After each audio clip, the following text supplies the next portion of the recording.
So before we proceed, kindly like, share and subscribe. So previously we were looking at the properties of amino acids. So one of the major properties that we looked at was optical isomerism. So we said that an optical isomer refers to that particular molecule that is capable of rotating polarized light, leading to formation of two different isomers, that is L and D isomers. Then another property is acid-base charge properties. So amino acids have got both basic and acidic properties and are therefore referred to as ampholites.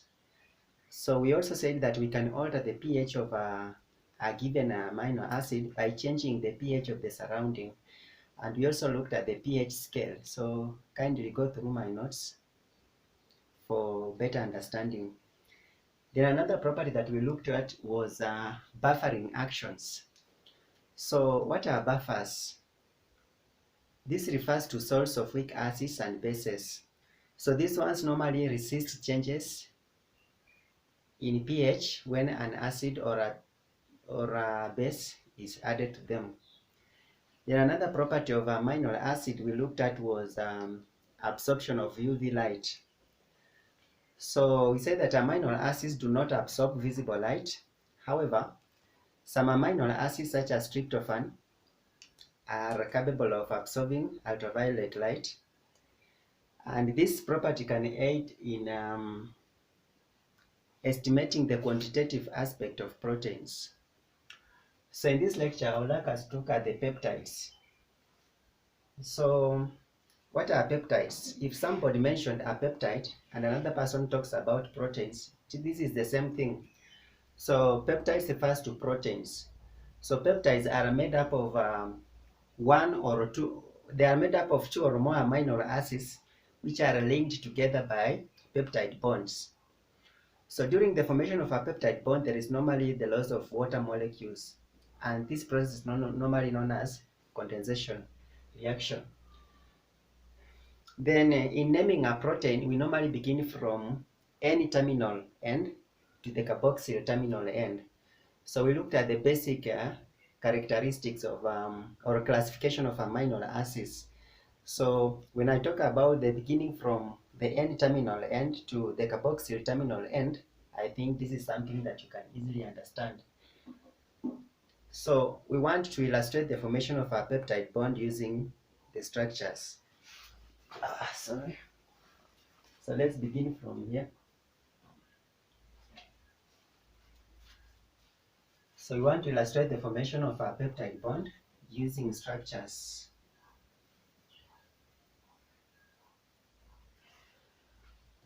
So previously we said that any amino acid has got a central carbon. This central carbon is linked to an amino group.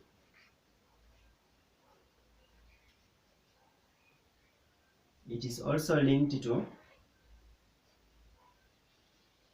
a hydrogen atom, a side chain which is denoted by letter R, and a carboxyl group. A carboxyl group is drawn like that.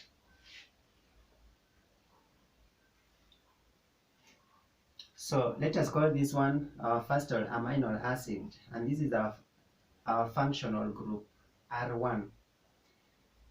So let's add another amino acid. Has a central carbon, a hydrogen atom, an amino group,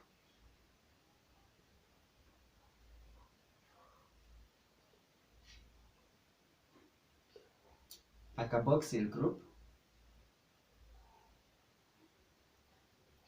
So a carboxyl group is like that, and this is our second functional group. So this is the second amino acid. Let us call it B.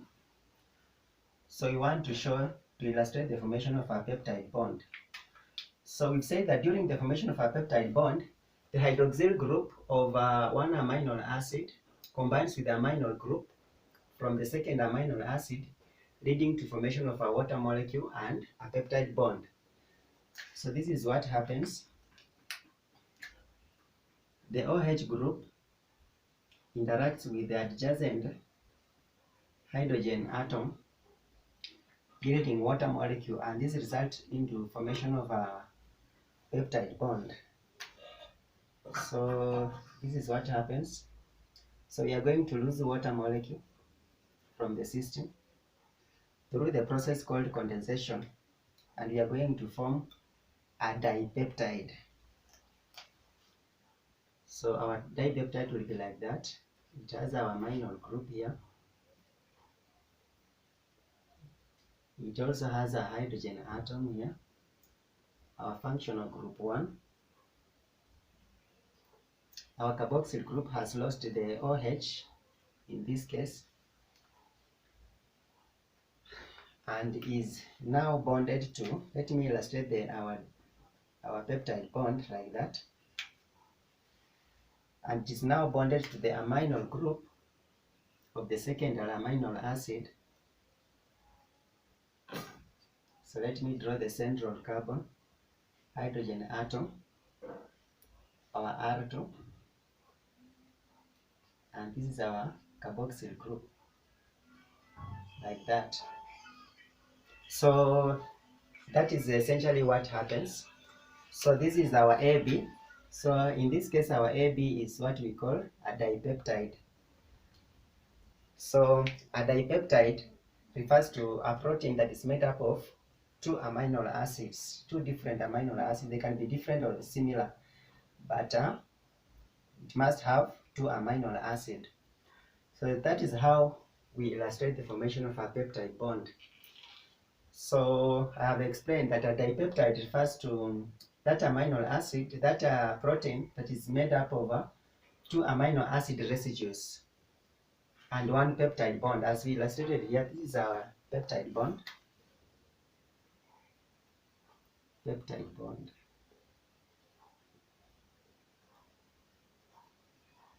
So this molecule is known as dipeptide because it's made up of two amino acids.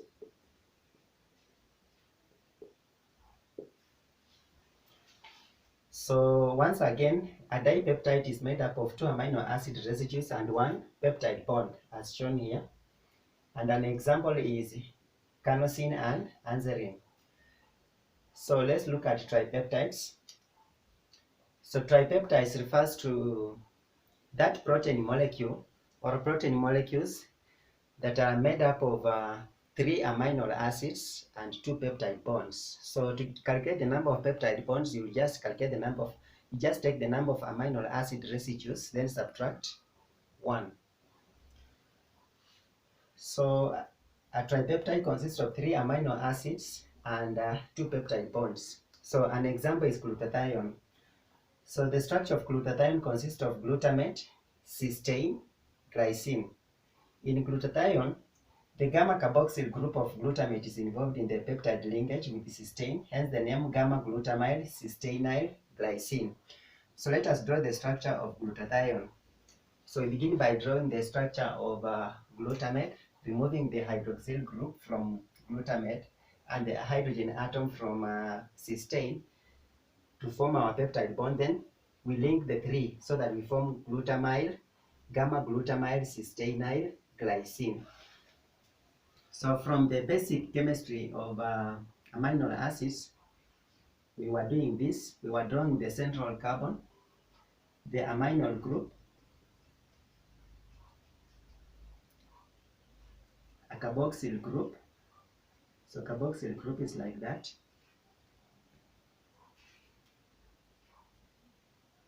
Our hydrogen atom and the functional group.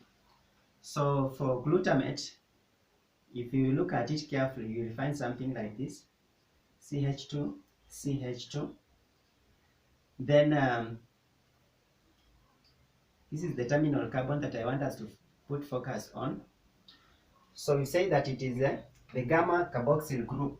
So this is our alpha carboxyl group. This is our alpha amino group, our alpha hydrogen atom, and this is our alpha functional group. However, on the functional group, we have our gamma carbonyl group.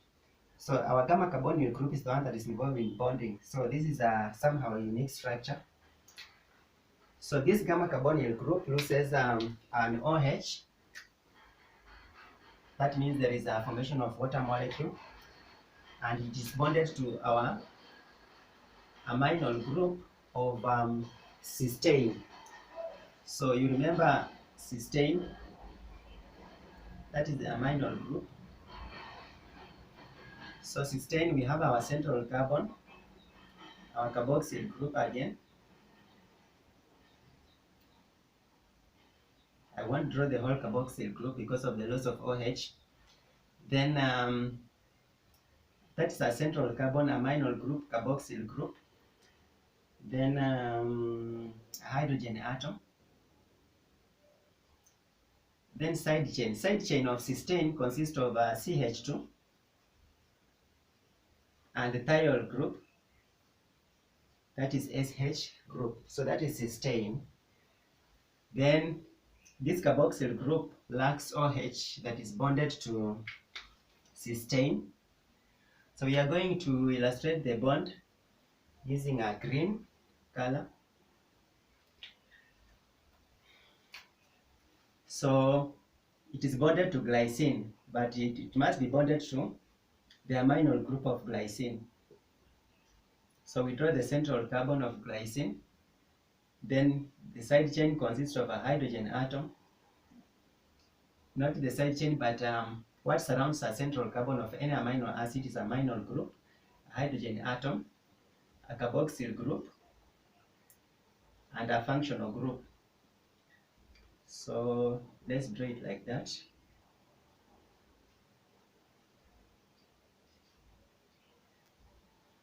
So the side chain of glycine is a hydrogen atom.